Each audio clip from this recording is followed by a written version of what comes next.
We learn that the Israelites did not fulfill their calling to fully drive out the inhabitants of the promised land after Joshua led them in, even though God promised to drive out these people before them.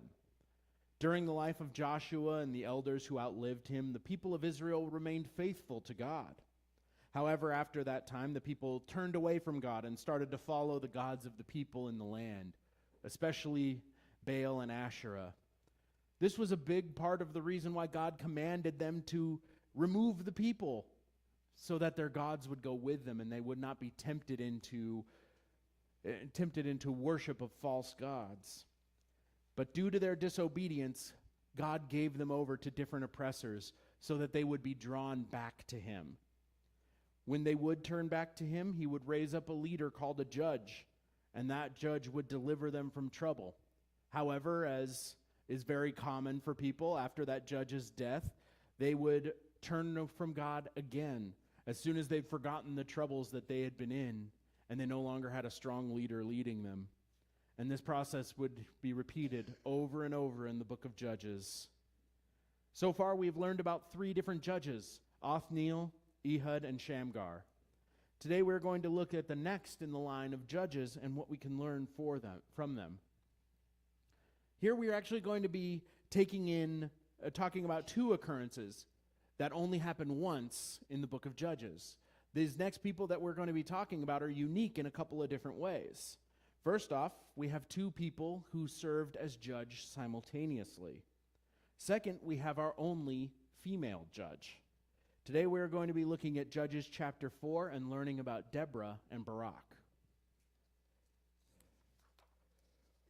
There are many lessons that we can learn from the lives of these 2 and how they meet the challenge of the latest oppressor that comes to Israel. To begin in verses 1 through 3, we set the scene and we learn who the oppressor is and how long they oppressed Israel. So in Judges chapter 4, beginning in verse 1, it says, "When Ehud was dead, the children of Israel again did evil in the sight of the Lord.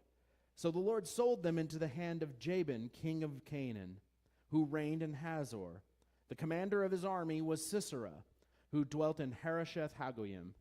And the children of Israel cried out to the Lord, for Jabin had 900 chariots of iron, and for 20 years he had harshly oppressed the children of Israel." So Ehud had given the people of Israel peace. In fact, he had given Israel peace for 80 years, which was the longest period of peace during the time of the judges. But after this long time of peace, they did what happens all too often in the absence of strong leadership and good times. It created some weak-willed people. And they turned from God once again, and due to that, God gave them over into the hands of Jabin. They became complacent in their relationship with God. And complacency is one of the greatest dangers that we will face in life, especially in our life with God. When things are good, we tend to neglect our relationship with God because we get ourselves into the mindset often that God is just there when we need him. He's kind of that break the glass in case of emergency type of thing. It's like he's there, I know he's there, but it's okay that he stays behind the glass right now because I don't really need him, so let's put him up on the shelf, and it's nice to look at him every now and then. I'll go to church on Sunday, but I don't really need him right now, so he can just stay up there. It's true that God is there for us when we need him, but he is not only there when we need him. He is there at all points in our lives. And our relationship with him is not any less important when we are not in crisis. So many times people will wait for a crisis to draw near to God. And they'll say, oh, I'm in trouble. I better pray. I better draw near to God and see what he wants me to do. Why weren't you near to God already? Why weren't you drawing near to him in those times when times were good? You wouldn't have to draw near to God in times of trouble if you were already near God. But as is too often the case, we find ourselves just backing away slowly when times are good and things are easy. We need to get out of the mindset that God is just there to fix my problems and into the mindset that God is here to have relationship with me. If God only exists in your life to fix your problems, you will never draw near to him except for when you are in trouble. And if God desires to have relationship with his people, which he does, and he knows you will only ever draw near to him in times of trouble, what do you think God is going to allow to happen? God allowed trouble to happen to Israel because that's the only way Israel would draw near to him. If you follow that model and you only ever cry out to God and you only ever draw near to him when you are in crisis, do you not think that a loving God who desires relationship with you is not going to allow a little crisis into your life so that you will come to him? If you want God in your life, have God in your life at all times, not just when you are in trouble, not just when you are in crisis. God is not a genie that you rub the lamp when you need something. God is a personal being who desires relationship with you in the highs and lows of life. So practice being in close relationship to him. Don't get complacent like the Israelites did. Don't say, life is pretty good right now. I don't really need to draw near to God. I probably don't need to spend a whole lot of time in prayer today. After all, I don't really need anything. Treat your relationship with God as you would treat a relationship with your friends. If you only ever called your friends when you needed something from them, how long do you think you would have friends? How long do you think you would have relationship with the people in your life if you only ever called them to ask them for something and never wanted to spend time with them, never wanted to just go and talk with them? You do the same with God. We all do the same with God far too often. Spend time with God, not just when you need something, but spend time with him to draw closer to him, to have that relationship with him. When we do that, we will find that God blesses our lives in so many ways. And I'm not saying the crisis won't come. I'm not saying that difficulty won't come. But I think you'll find that your life is a little more peaceful and a little more calm when you are drawing near to God at all times in your life, not just in the times of crisis. Israel doesn't learn this lesson. They're being oppressed yet again, and this time it's by Jabin and his commander Sisera. And their main strategic advantage is their iron chariots. This is not the first time that iron chariots have been an issue for the Israelites. Earlier in the book, they struggled with chariots as well. This is because the Israelites fought primarily as infantry or foot soldiers. This would give mounted units like chariots a massive advantage in battle. This led to Jabin oppressing Israel for 20 years.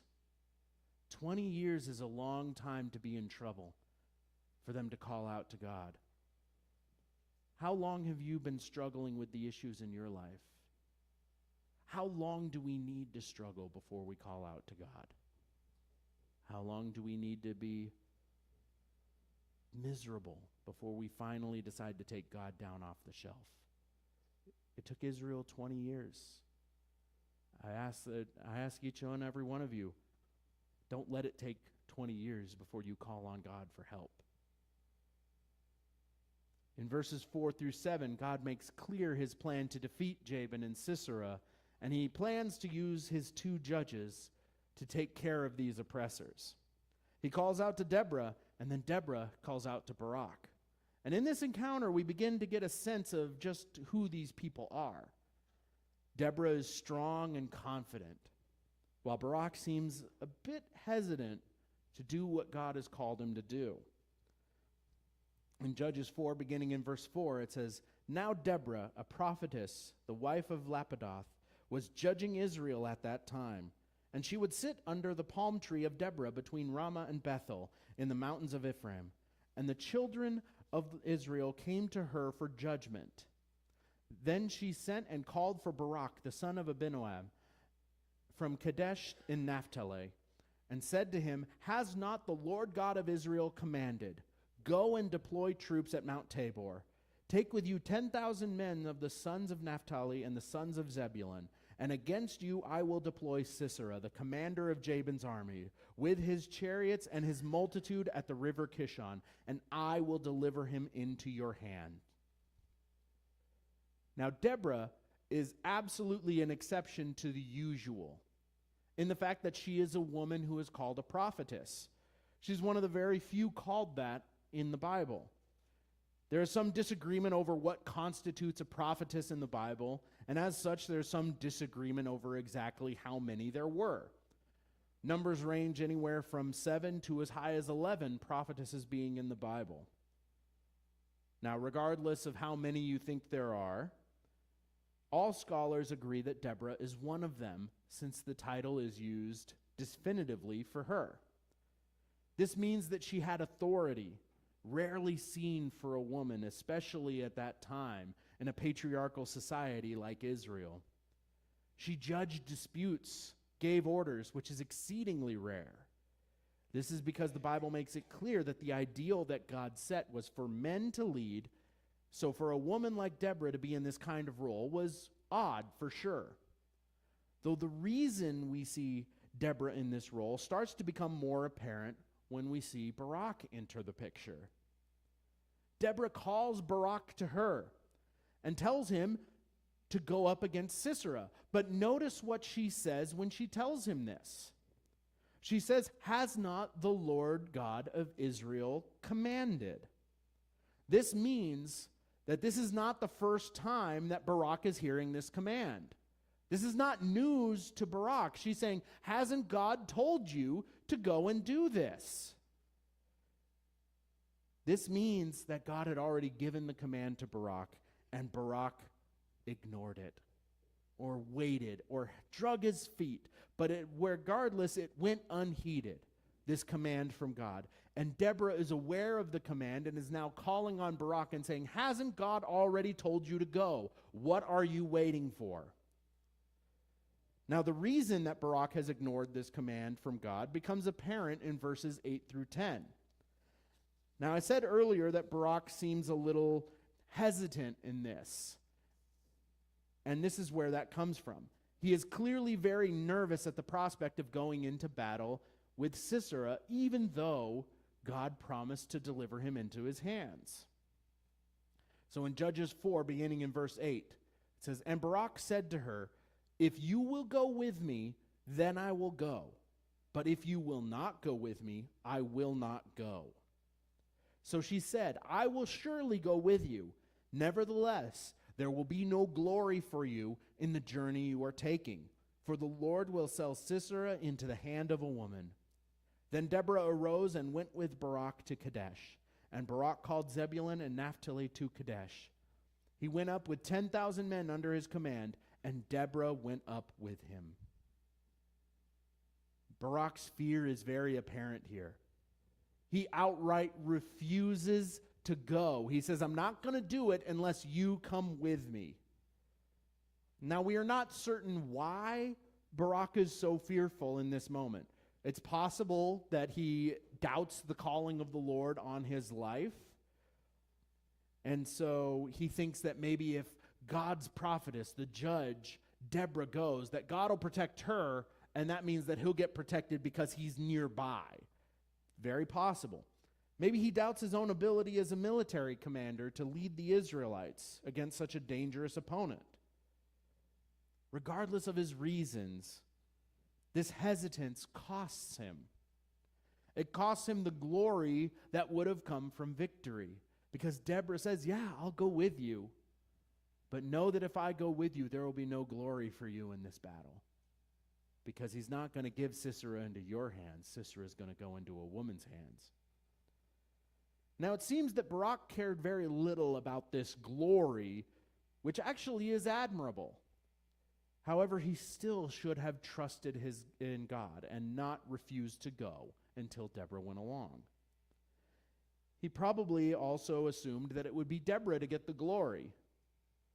And since she was held in such high esteem by Israel at the time, it probably didn't bother him that when Deborah says, "Oh, you're not going to get the glory, instead Sisera will be delivered into the hands of a woman." And he's like, "Well, it's probably going to be her, so that's okay. I'm okay that she gets the glory." However, as we are about to learn, it was not even Deborah that would get the glory of defeating Sisera. It was actually a completely different woman. With Deborah in tow, Barak calls the men of Zebulun and Naphtali together to go against Sisera, and a fighting force 10,000 strong comes together. In verses 11 through 16, the battle takes place after Sisera is informed of Barak's amassed fighting force. However, before the battle commences, Deborah once again has to give Barak a little nudge to get him going. In Judges 4, beginning in verse 11, it says, "Now Heber the Kenite of the children of Hobab, the father-in-law of Moses, had separated himself from the Kenites and pitched his tent near the terebinth tree at Zenam, which is beside Kadesh.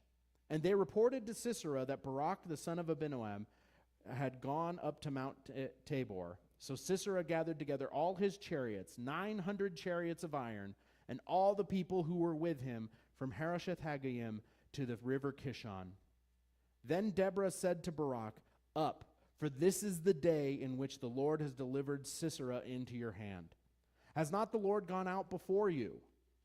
So Barak went down from Mount Tabor with 10,000 men following him. And the Lord routed Sisera and all his chariots and all his army with the edge of the sword before Barak. And Sisera alighted from his chariot and fled away on foot. But Barak pursued the chariots and the army as far as Harosheth-Hagoyim, and all the army of Sisera fell by the edge of the sword. Not a man was left." The battle went exactly as God said it would. Now, I know 10,000 against 900 probably sounds like, oh yeah, Israel probably had a really good shot in that battle anyway. But I want you to understand just how much of a strategic advantage chariots were.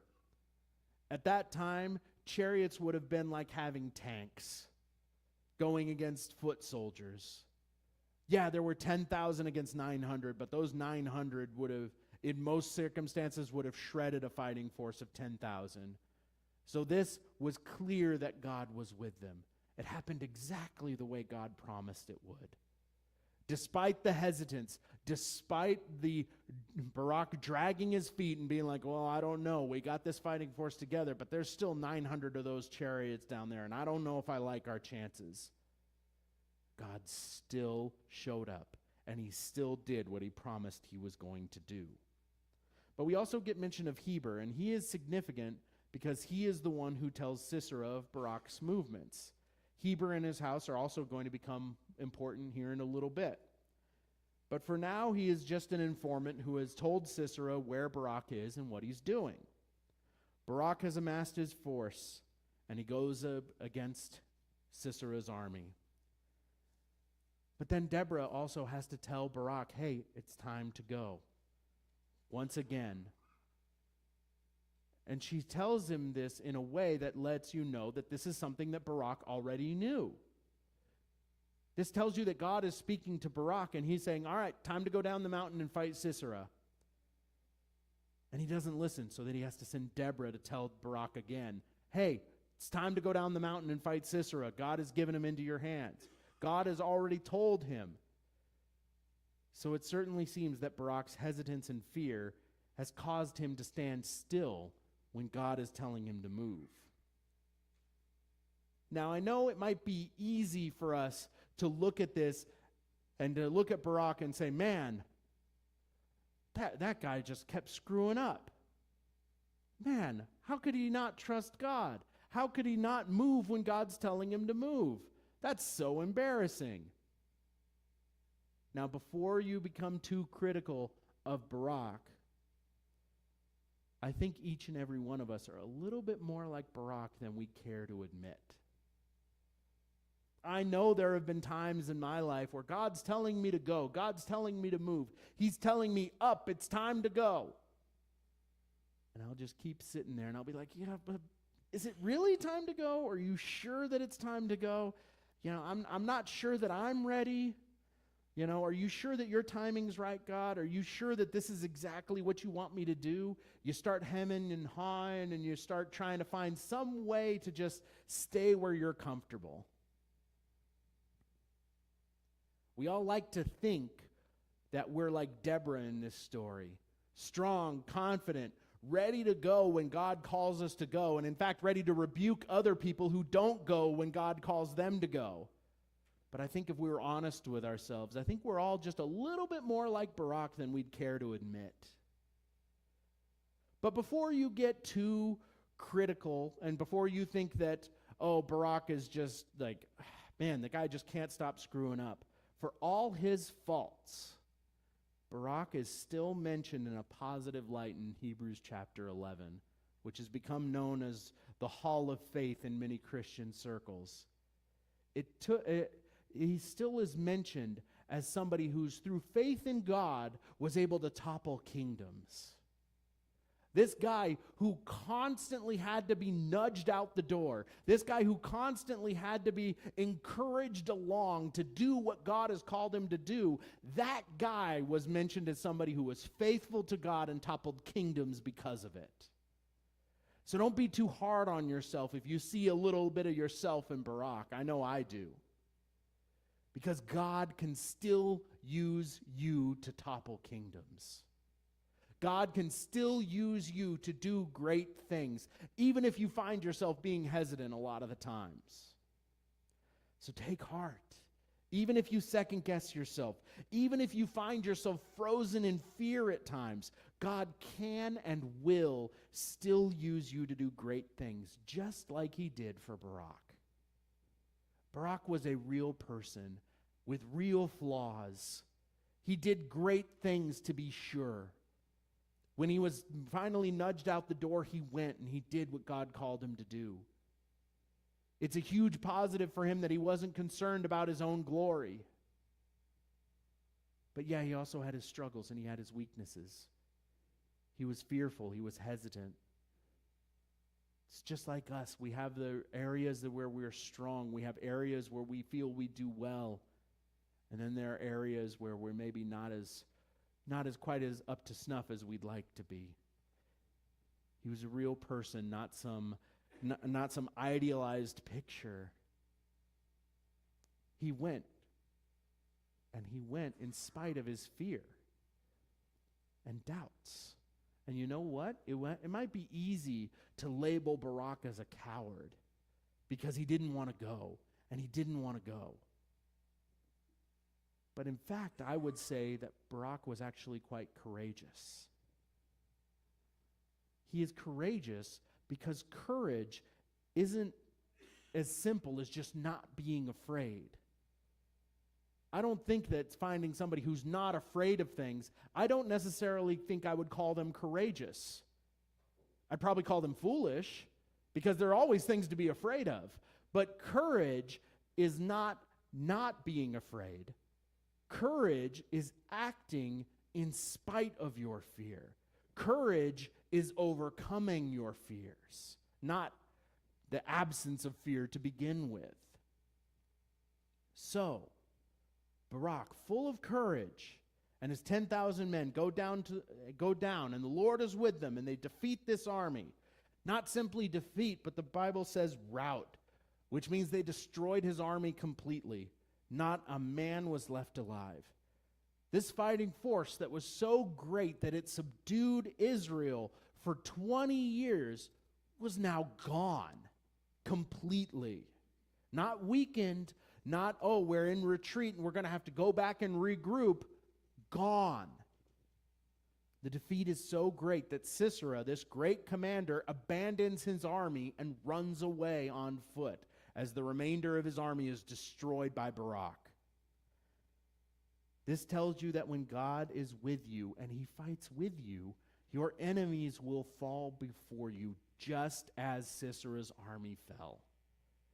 Anyone that sets themselves up against God will be defeated, completely, utterly destroyed before him. Take heart in that. No matter how great the enemy in front of you, no matter how many advantages they seem to have, they can and will be defeated by God. Not just defeated, but destroyed utterly. So Sisera's army has been destroyed. Yet he still is on the run. And if he is able to retreat back to Jabin, he might be able to raise another army and create more trouble for Israel. So he had to be dealt with. Barak had done a great thing, yet Deborah had already told him that the glory of this battle would not belong to him, but to a woman. Because in those days, the glory in battle belonged to whoever killed the enemy commander. That's the person who got the glory.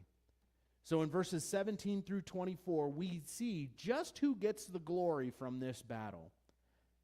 Now, it would be natural for you to assume, if you're reading this as a story, that Deborah is going to somehow get the glory from this battle. That somehow she's going to come across Sisera and she's going to be the one to finish him off. But in fact, it is someone entirely different, who has not even been mentioned in the story before now, that gets the glory. The way that the glory is won is also quite interesting. So in Judges 4, beginning in verse 17, it says, However, Sisera had fled away on foot to the tent of Jael, the wife of Heber the Kenite. And there was peace between Jabin, king of Hazor, and the house of Heber the Kenite. And Jael went out to meet Sisera, and said to him, Turn aside, my lord, turn aside to me, do not fear. And when he had turned aside with her into the tent, she covered him with a blanket. Then he said to her, Please give me a little water to drink, for I am thirsty. So she opened a jug of milk, gave him a drink, and covered him. And he said to her, Stand at the door of the tent, and if any man comes and inquires of you and says, Is there any man here? You shall say no. Then Jael, Heber's wife, took a tent peg and took a hammer in her hand and went softly to him and drove the peg into his temple, and it went down into the ground, for he was fast asleep and weary. So he died. And then as Barak pursued Sisera, Jael came out to meet him and said to him, Come, I will show you the man whom you seek. And when he went into her tent, there lay Sisera, dead with the peg in his temple. So on that day God subdued Jabin, king of Canaan, in the presence of the children of Israel, and the hand of the children of Israel grew stronger and stronger against Jabin, king of Canaan, until they had destroyed Jabin, king of Canaan. So Sisera's on the run. Barak's in hot pursuit. So he has to hide and hope that he can somehow sneak back to his king. So when he sees the tent of a Kenite woman whom they are not at war with, he views this as the perfect opportunity to hide out. In fact, Jael calls to him and says, Come into my tent, I'll hide you. This was all deception on her part. She wanted to see him defeated just as much as the Israelites did. She even gives him a drink, a finer drink than he had even asked for. All this was to put his mind at ease that she was there to help him. In fact, in those days, to be offered food or drink was to, in a sense, be offered the protection of the household. So all of this was to put his mind at ease. And after this, he tells her to lie for him and put herself at risk. Because as you know, Barak's going to be looking for this commander. He needs to take care of this before he can create more problems. But it's amazing how quickly Sisera went from, Please help me, please give me something to drink, to all of a sudden, Hey, go stand at the door and lie for me just in case anybody comes looking for me. It's amazing how quickly dangerous people who enter our lives go from begging for help to giving us orders and trying to run our lives for their own benefit. But that's how toxic people are. That's how dangerous people are. They come in nice and calm and meek, and they're all about asking you for help and just, Please, you need to help me out. And then you give them an inch, and all of a sudden it's, I'm going to run your life, and I'm going to tell you exactly what to do for me. Now, a weak-willed woman may have been pushed around by a great commander like Sisera, telling her what to do, but not Jael. She played the part of an ally to get him to lower his guard. Of course, she knew that if she was hostile toward him, that he could have easily overpowered her. Even tired, he was still an elite warrior. So instead of fighting him directly, she lulls him into a false sense of security. And then after he falls asleep, she acts. Now, the Kenites were a nomadic people, which means they were quite adept at setting up and pulling down their tents. Both men and women participated in this endeavor, so Jael knew her way around tent pegs. This was shown by the fact that not only was she able to drive a tent peg into his head, but she drove it all the way through and into the ground. She saw her opportunity to do away with the oppressor of the Israelites people, and she did not hesitate, as Barak had. And in so doing, by not hesitating and acting when the opportunity presented itself, she snatched the glory from the battle for herself. When God presents us with an opportunity, it is in our best interest to take advantage of those opportunities and to take advantage of them quickly.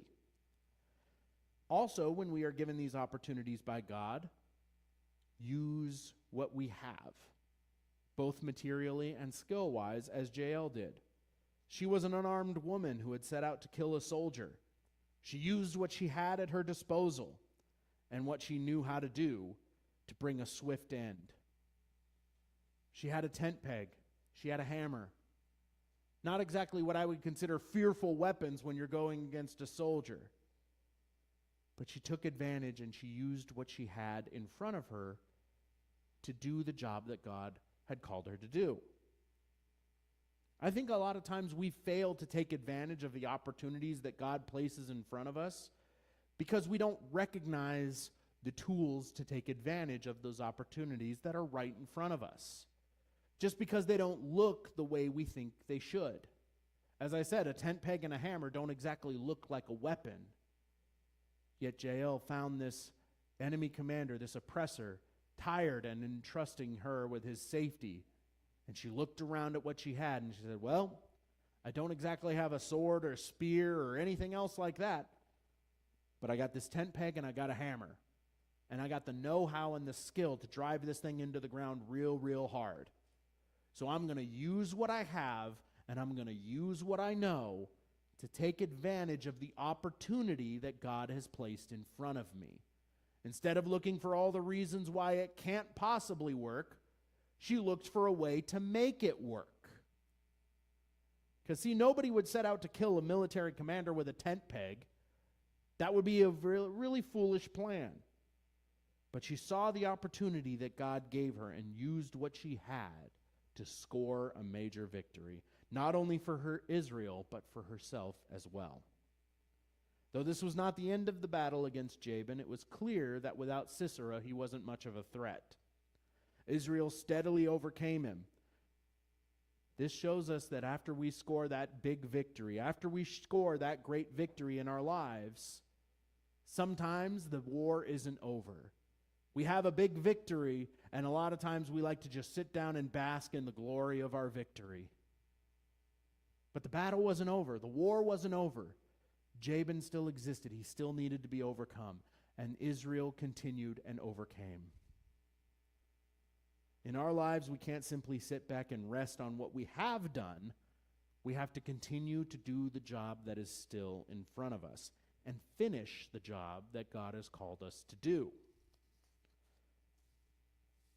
Now, today we've spent a fair amount of time focusing on these judges and who they were, not as much on what they did. What they did was absolutely significant, but why they did and who they are have so much more weight than simply what they did. I see a lot of myself in Barak, and I think many of us would also say the same if we were honest with ourselves. Sometimes we're a little scared to do what God's called us to do. Sometimes we're a little scared to take advantage of those opportunities that God has placed in front of us. We are oftentimes just as scared and uncertain as he is, even though we wouldn't like to admit that to ourselves. We read that story and we say, man, that guy he needed to trust God. He needed to trust God. How many times is God looking at our lives and saying, I just want you to trust me. Please just go. Just trust me.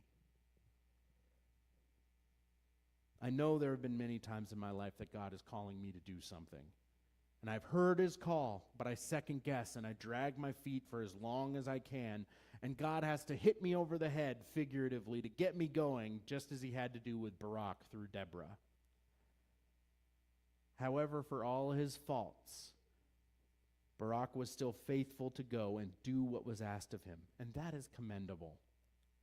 That is comforting for me to know that God can still use me, even if I'm not always the most willing participant. Sometimes I have to be nudged. Sometimes I have to be pushed a little bit. But God is still faithful to use me, even when I'm not ready, willing, and jumping and eager to say, yeah, God, go ahead and use me. Go ahead and call me to this thing that really makes me uncomfortable. Go ahead and call me anywhere you want me to go, anything you want me to do. Yeah, let's do it. I really wish I could say that. I really wish that that was the honest truth. But the fact of the matter is, sometimes God says, hey, it's time for you to go. And I'll be like, I don't know. I'm really comfortable right here. And I'd like to stay right here. Is there any way you can do what you want to do with me staying right here?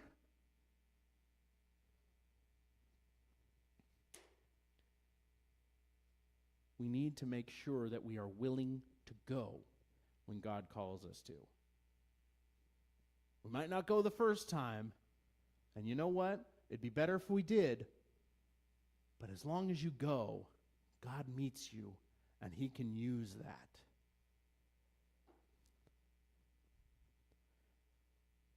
Now, of course, there are many negatives that we'll look at with Barak, but there are also positives. As I said before, he was not concerned at all with his own glory. He simply wanted Sisera defeated. He simply wanted his people freed. He didn't care who got the glory so long as it was done. He didn't care if his name would be made great. He wanted his people free. He wanted to see God's will done. He didn't hesitate for an instant when Deborah said, hey, yeah, I'll go with you if that's what you need, but the glory is not going to be yours. And he said, yeah, that's no problem. Come along. I don't care if I get the glory. I don't care if my name is elevated as great. I don't care if people are singing praises about me. I don't care if everybody looks at Barak and says, oh, that guy is so great. As much as there are areas in our lives that I think we don't want to be like Barak, there are also areas that I say we all should try to be like Barak. A lot of times we're concerned with our own glory. A lot of times we're concerned with how people think about us, with what people say about us, with what people view us as. We want our own glory. We might not say we do, because most people, if you ask them, hey, do you want to get the glory from this? You'll be like, no, of course not. I don't want the glory. I don't need the glory. But in those parts of your mind that we don't really like to talk about, most of us would say, yeah, I kind of want the recognition. I want people to say, man, that guy Pete, he's great. It feels good. We like it, and there's nothing wrong with liking it. But when we become so concerned with our own glory, when we become so concerned with our own reputation that we start doing things outside of the will of God, it becomes a problem. It's fine if God gives us glory along the way. It's fine if we are thought of well along the way. But if that's our motivation, are we doing this for God or are we doing it for ourselves? That's one of the most common faults in mankind, is our never-ending desire for glory. So for Barak to be so uninterested in his own glory is actually an admirable quality, a desirable quality. The reason this is so good is because you can freely give glory to others when you're not concerned about your own.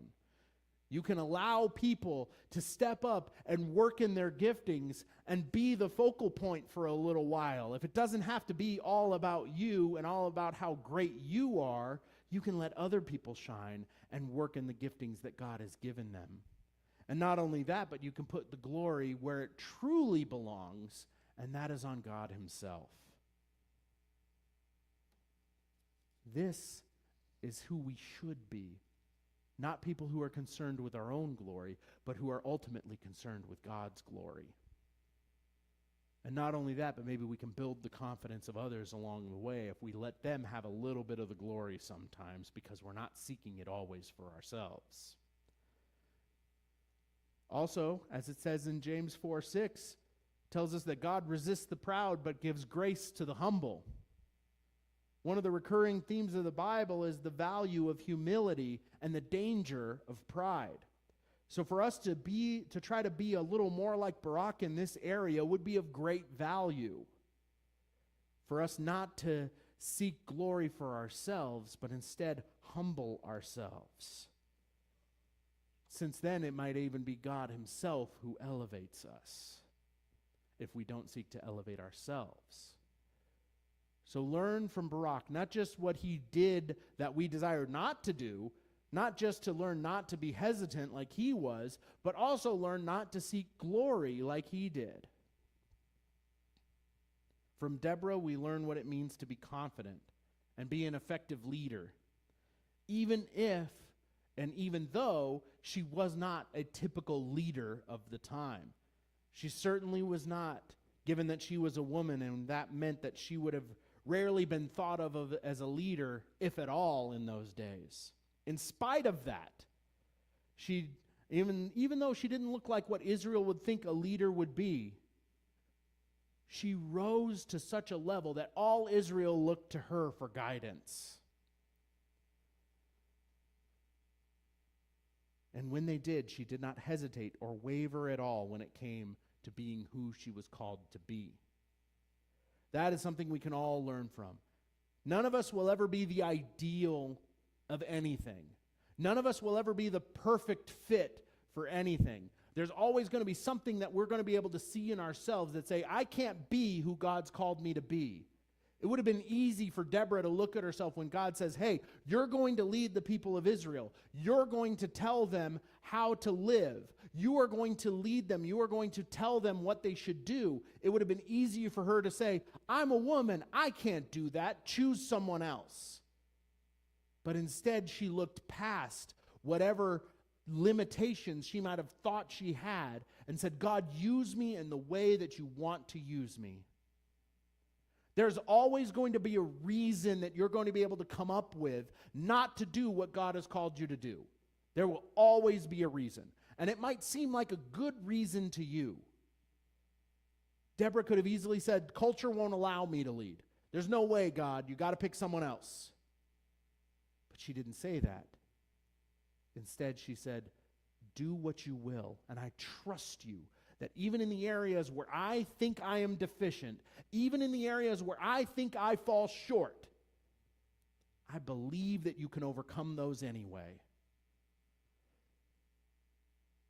From Jael, we learn that you can do great things with very little. She could have let the fact that she was just a normal woman stop her from taking advantage of the opportunity that was in front of her. She could have let the fact that she didn't really have anything that looked like a weapon in front of her to take advantage of this opportunity. All she had was a tent peg and a mallet.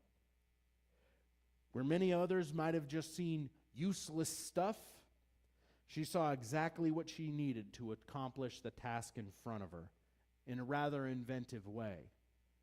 She knew that she had what she needed to take advantage of the opportunity that was laid in front of her. Trust that God will do the same for you.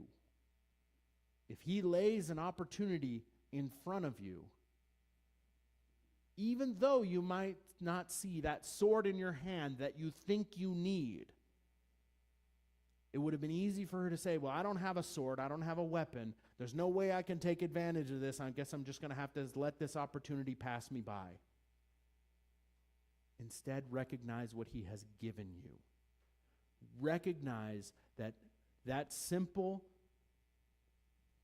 little tent peg and mallet in your hand, whatever that is, whatever seemingly small skill or ability that he's given you that doesn't seem applicable in this situation, instead think of how God can use that to accomplish something great.